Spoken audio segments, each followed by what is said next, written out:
Hi YouTube, welcome back to my channel. It's Sunday afternoon. It's just about bright enough to do a little bit of filming, and I have got loads of goodies that have arrived this week or last week, depending how you look on it. The spring collections, makeup collections are all dropping a bit kind of inconsistently here in the UK. Brexit hasn't helped us at all. So Chanel in particular, which has lots of, well, to me, quite exciting new products, seems to be getting them rather piecemeal, which is slightly annoying. So I keep making separate orders as things appear on their website. Dior, a little bit more consistent, as you will see, although similar problems.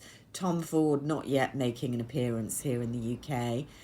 But as I say, I've got various things that I haven't really had much chance to try or even unbox. This Dior package hasn't been opened. I took it out of the main mailbox. It arrived in on, I'm going to say Thursday, actually. I don't think it was even Friday. So I think you should congratulate me on my restraint in not opening this package, because it was so beautiful that I wanted to photograph it for Instagram and for myself before I spoiled the bow. And I thought I would open it on screen, as I'm not really going to be in a position to try the products and talk to you in a more informed way about them as yet. But we might as well have a first look. Not that there aren't loads of perfectly good YouTube videos out there showing you the items and demonstrating them, in fact.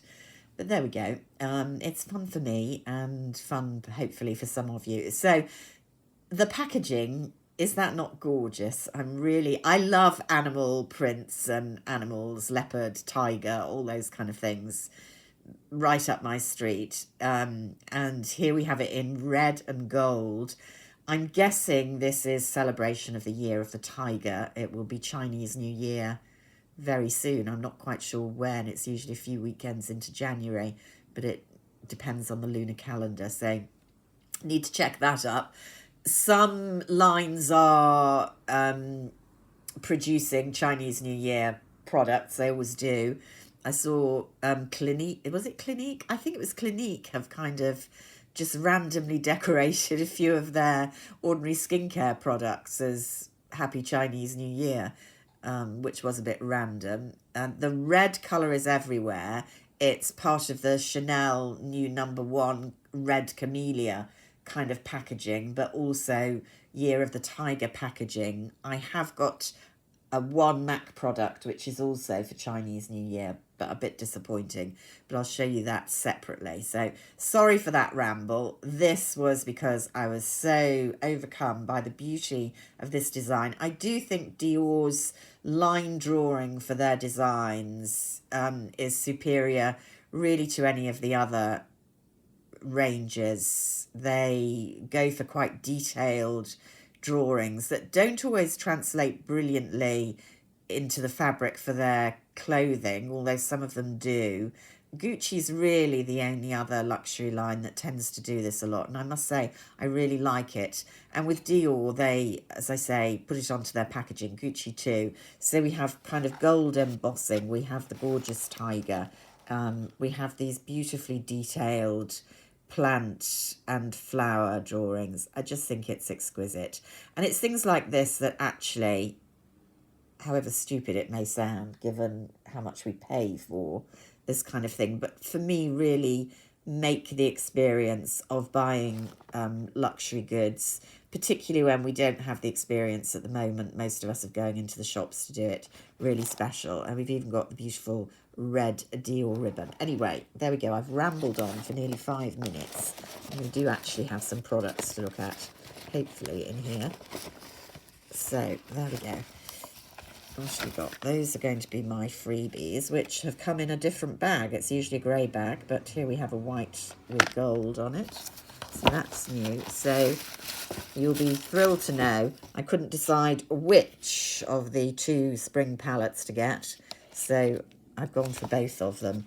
I'm still undecided from the various YouTube videos that I've seen really, between the two. So it'll be interesting to see them in real life. I went for one of the Houndstooth collection.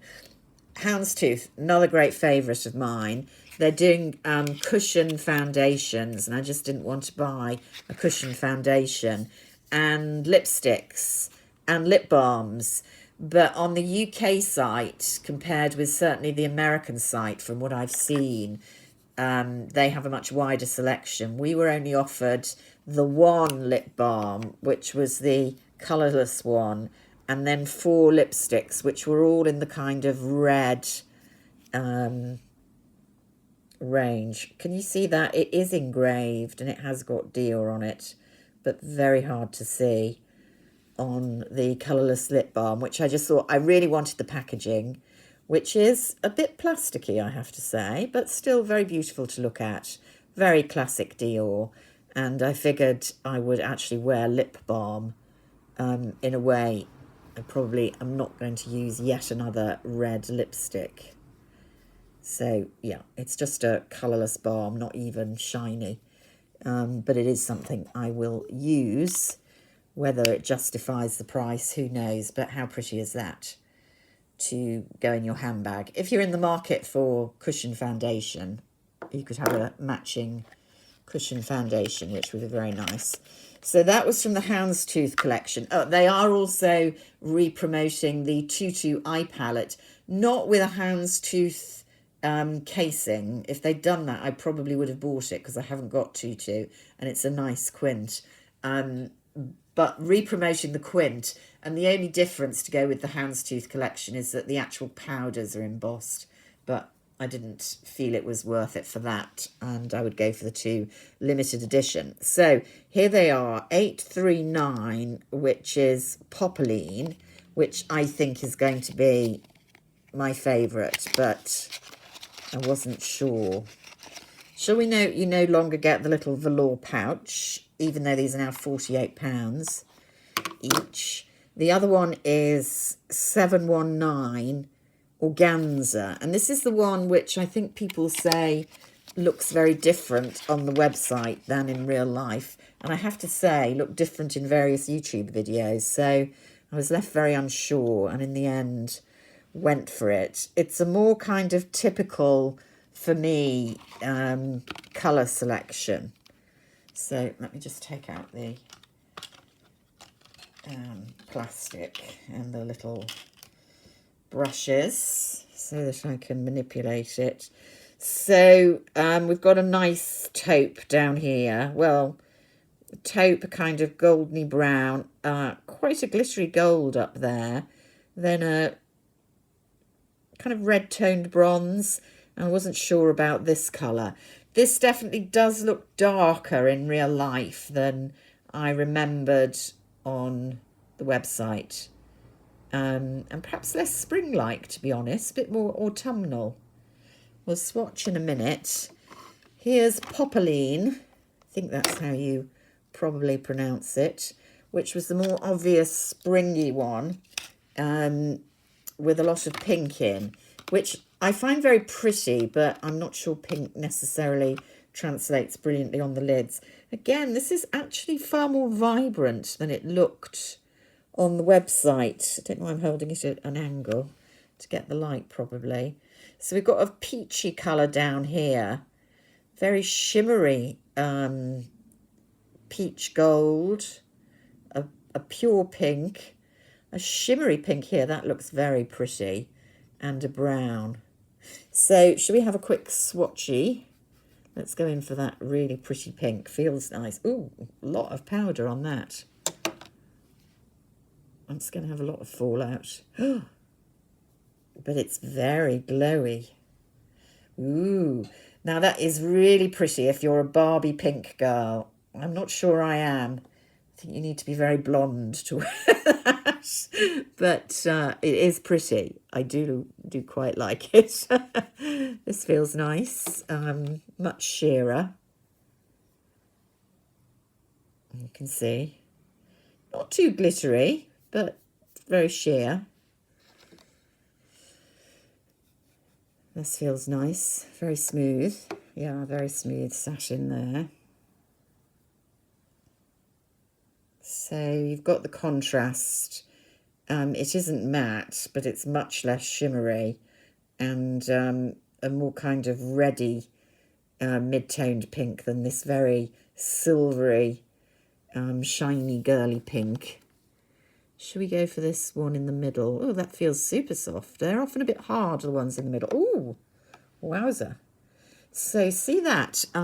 That looked fairly just an ordinary kind of satin in the middle, but it's got a lot of luminous shine to it.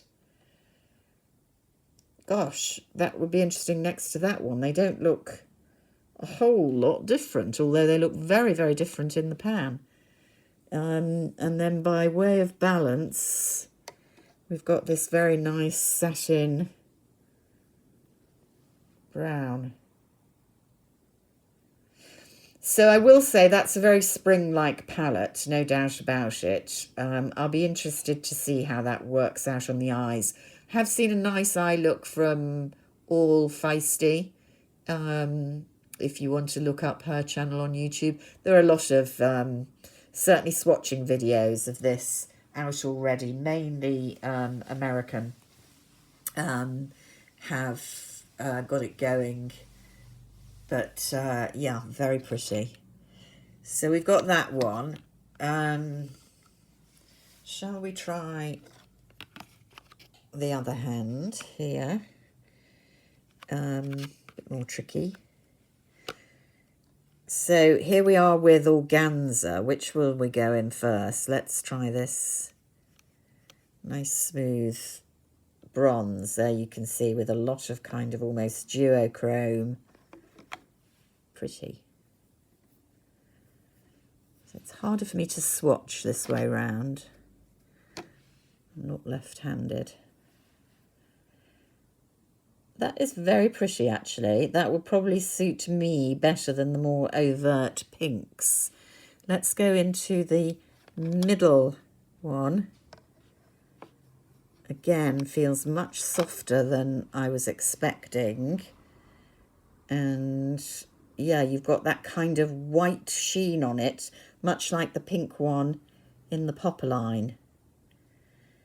That too is interesting, quite subtle, not that different from my skin on the back of my hand with all my nice age spots, but might look quite good on the lid. Let's go into this shimmery gold at the top. Feels super soft and not gritty, which is encouraging. And quite a nice vibrant gold there. I'm suspecting this palette is actually going to be much easier for me to work with on the eyes than the Popoline, which is interesting, isn't it?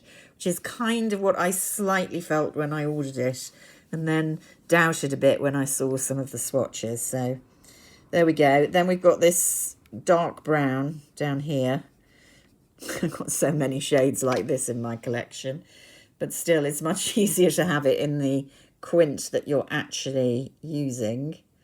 And you can see that's a really pretty taupey brown that with that gold. And even this, well, all of these shades will work very well together to do a very subtle, pretty eye.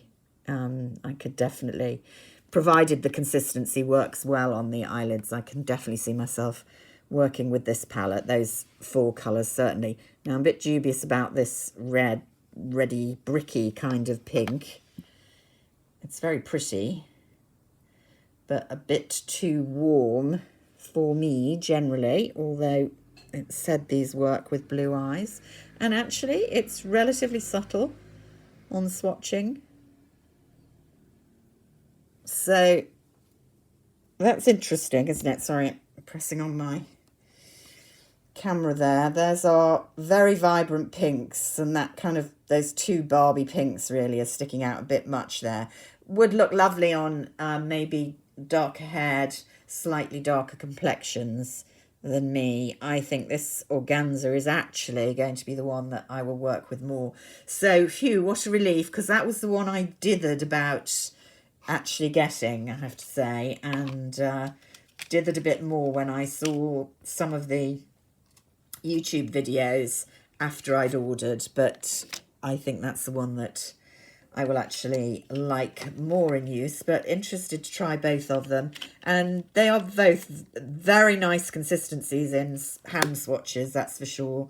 Creamy, buttery soft. We'll have to see how they work out in reality. So there we go. I hope that's of interest to you, and I will let you know how they work out when I try them out. Until then, bye for now.